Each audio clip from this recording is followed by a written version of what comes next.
اگر آپ بھی اپنی زندگی میں وہ تمام خواہشات حاصل کرنا چاہتے ہیں جو اللہ پاک نے مجھے عطا کی ہے تو آج کی یہ خاص ویڈیو آپ کے لیے ہے۔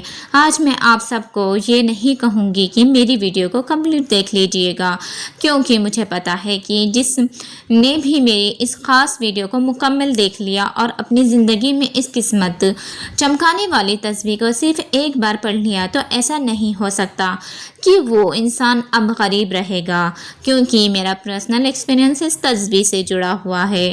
اور یاد رکھیے گا، اس دنیا میں ایسے بہت کم لوگ ہوتے ہیں جو اپنے ساتھ ساتھ دوسروں کا بھی فائدہ سوچ رہے ہوتے ہیں۔ چلتے ہیں اپنے ٹاپک کی طرف، لیکن اس سے پہلے اگر آپ میرے چینل پر نیو ہے تو چینل کو سبسکرائب ضرور کر لیجیے گا۔ بسم اللہ الرحمن الرحیم۔ السلام علیکم ورحمۃ اللہ وبرکاتہ۔ میری بہت پیاری یوٹیوب فیملی، آئی ہوپ کہ آپ سب خیریت سے ہوں گے۔ اللہ تعالیٰ کے کرم سے میں بھی بالکل ٹھیک ہوں۔ تھوڑا سا ولاگ بھی آپ سب کے ساتھ شیئر کر رہی ہوں۔ آج میرے گھر میں ترکاری آئی ہوئی تھی۔ میں ان سبزیوں کو توڑ کر ضرورت کے حساب سے کٹ کر کے ریڈی کر لیتی ہوں۔ اس کو پھر بعد میں انہیں کنٹینرز میں ڈال کر فریج میں رکھ دیتی ہوں اسٹور کر کے۔ اسے پورے ویک کوکنگ کرنے میں کافی ٹائم بچ جاتا ہے۔ ٹاپک کی طرف آتے ہیں۔ آج آپ نے مکمل یقین اور دل کی گہرائیوں سے اس تصویر کو پڑھ لینا ہے، کیونکہ آپ کی تمام خواہشات، آپ کی دلی مرادیں جو صدیوں سے آپ کے دل میں ہے، اور وہ سب کچھ جو آپ کو کبھی نہیں ملا اور آپ حاصل کرنا چاہتی ہیں، انشاءاللہ اس تصویر سے پڑھنے کے بعد اللہ تعالیٰ کی ذات آپ کو اتنا نواز دے گی کہ آپ سجدے سے شکر کے سجدے سے اپنا سر نہیں اٹھائیں گے۔ انسان کی زندگی میں نہ ایک ایسا لمحہ ضرور ہوتا ہے جب انسان بہت خود کو تنہا محسوس کر رہا ہوتا ہے، اکیلے بیٹھ کر نہ دل بس چاہ رہا ہوتا ہے کہ اللہ مجھے سن لے اور اللہ مجھے جلدی سے وہ سب کچھ دے دے جس کی مجھے تمنا میرے دل میں ہے۔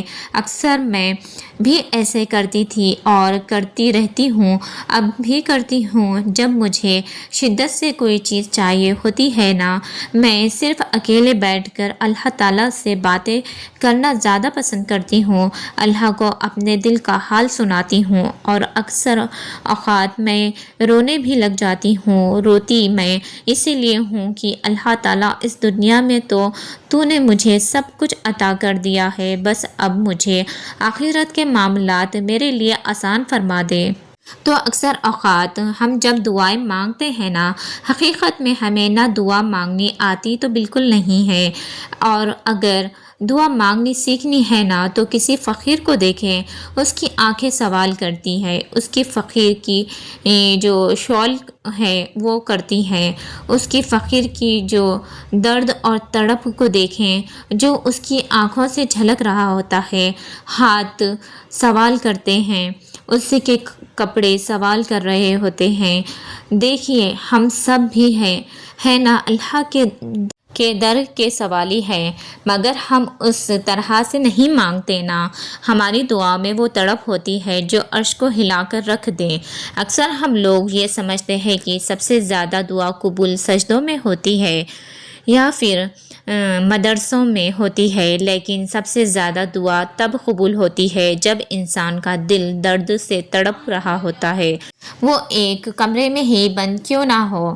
جب وہ اکیلا بیٹھ کر روتا ہے، دعا مانگنے کا اپنا الگ ہی مزہ ہوتا ہے۔ جب دنیا والوں نے ہمارا دل چکنا چور کر کے توڑ کے رکھ دیا ہوتا ہے تو اس دعا کی جو شدت ہوتی ہے نا، اس کی تڑپ وہ صرف آپ اللہ تعالیٰ کی ذات ہی جانتے ہوتے ہیں۔ اس کنڈیشن میں جب انسان سچے دل سے گڑ گڑا کر آنسو بہا کر التجا کرتا ہے نا کہ یا اللہ تیرے فلاں بندے نے میرا دل بہت بری طرح سے توڑ دیا ہے، یا اللہ میں اس چیز کی کمی کو اپنے اندر بہت زیادہ محسوس کر رہا ہوتا ہے، یا اللہ مجھے نواز دے، یا کبھی انسان کسی شدید بیماری میں مبتلا ہوتا ہے نا، وہ تڑپ کر اللہ کو پکار رہا ہوتا ہے، تو آپ یقین کریں اللہ تعالیٰ کی ذات جو ہے وہ سنتی ہے اور اتنے قریب سے انسان کو سنتی ہے نا کہ انسان تصور بھی نہیں کر سکتا۔ اگر آپ دولت، روزی، سکون، عزت، برکت یا کسی اور مسائل سے گزر رہے ہیں تو دعا میں نہ یہ سب کچھ لازم مانگا کریں، جنت نہیں بلکہ جنت الفردوس مانگا کریں۔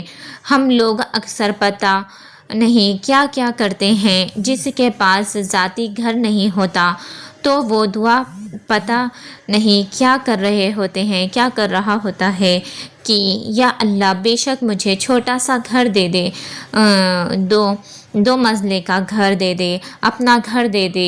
دیکھیے اللہ تعالیٰ سے نہ کہ اس کی شان کے مطابق مانگا کرے۔ یقین کرے اللہ کے خزانے بھرے ہوتے ہیں، یقین کرے وہ آپ سے بہت محبت کرتا ہے۔ اس محبت کو سمجھے کہ وہ اپنے بندے کو تکلیف میں نہیں دیکھنا چاہتا۔ اس محبت کو سمجھے کہ اللہ پاک چاہتا ہے کہ میں نے اگر اس بندے کو یہ چیز دے دی جو اس کے حق میں بہتر نہیں ہے تو میرا بندہ تکلیف میں آ سکتا ہے۔ اسی لیے وہ کبھی کبھی ہماری دعاؤں کو صحیح وقت پر قبول فرماتا ہے جب وہ چیز ہمارے حق میں بہتر ہو جاتی ہے۔ اس تسبیح میں ہم اللہ تعالیٰ کی تعریف کرتے ہیں، اس کی عظمت کو بیان کرتے ہیں، اور قیامت کے دن نام عمل میں وہ تسبیح سب سے زیادہ بھری ہوگی۔ اگر کسی انسان کے گناہ سمندر کی جھاگ کے برابر ہیں تو وہ تسبیح ان گناہوں کو معاف کرنے کی طاقت رکھتی ہے۔ ماشاءاللہ، سبحان اللہ۔ اور جب انسان کے گناہ معاف ہو جاتے ہیں نہ تو وہ اللہ تعالیٰ کا پسندیدہ بندہ بن جاتا ہے، اور جب آپ اللہ کی پسند کے بندے بن جائیں گے تو اللہ تعالیٰ بھی آپ سب کو وہی عطا کرے گا جو آپ کی خواہش ہوگی۔ اس لیے اللہ تعالیٰ کا ذکر، تسبیحات، استغفر اللہ کرتے رہا کریں۔ وہ خاص تسبیح ہے سبحان اللہ و بحمدہ سبحان اللہ العظیم۔ آپ اس تسبیح کو 100 مرتبہ پڑھ لیں، ڈیلی روٹین بنا لیں تو آپ یقین کریں آپ کہاں سے کہاں تک پہنچ جائیں گے، آپ کو اندازہ تک نہیں ہے۔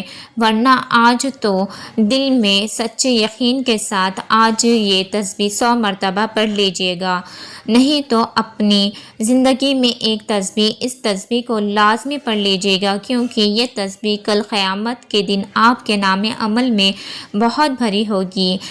ساتھ میں استغفر اللہ کو جاری رکھیں۔ یہ دونوں عمل آپ کریں گے اللہ تعالیٰ آپ کو غیب کے خزانوں سے نواز دے گا، اللہ آپ کو اتنا رزق دے گا، برکت دے گا، آپ کی من چاہی مرادیں آپ کی پوری ہونا شروع ہو جائے گی انشاءاللہ۔ بس اللہ کی ذات پر توکل رکھنا ہے۔ جس طرح اللہ تعالیٰ نے مجھے سب کچھ دے دیا، سب کچھ نواز دیا، الحمدللہ، اللہ کا جتنا سجدے پڑھ کر شکر ادا کروں اتنا کم ہے۔ اللہ آپ سب کو نوازے۔ سب سے بہترین زندگی وہ ہوتی ہے جس میں ذہنی سکون ہو، صحت ہو اور اللہ تعالیٰ کا ذکر ہر ٹائم گھر میں ہوتا رہے اور زبان پر ہوتا رہے۔ اپنی زندگی میں آنے کے مقصد کو انسان پہچان کر زندگی گزارے، دوسروں کی مدد کرے۔ تو میری سب سے یہی گزارش ہے کہ آپ اپنی زندگی کو بہتر سے بہتر بنانے کی کوشش میں لگے رہے۔ باقی اللہ تعالیٰ ہم سب کا حامی و ناصر ہو۔ تو یہ تھی میری آج کی ویڈیو، امید کرتی ہوں آپ کو اچھی لگی ہوگی۔ اس کو زیادہ سے زیادہ لائک کر دیجیے گا، کمنٹ میں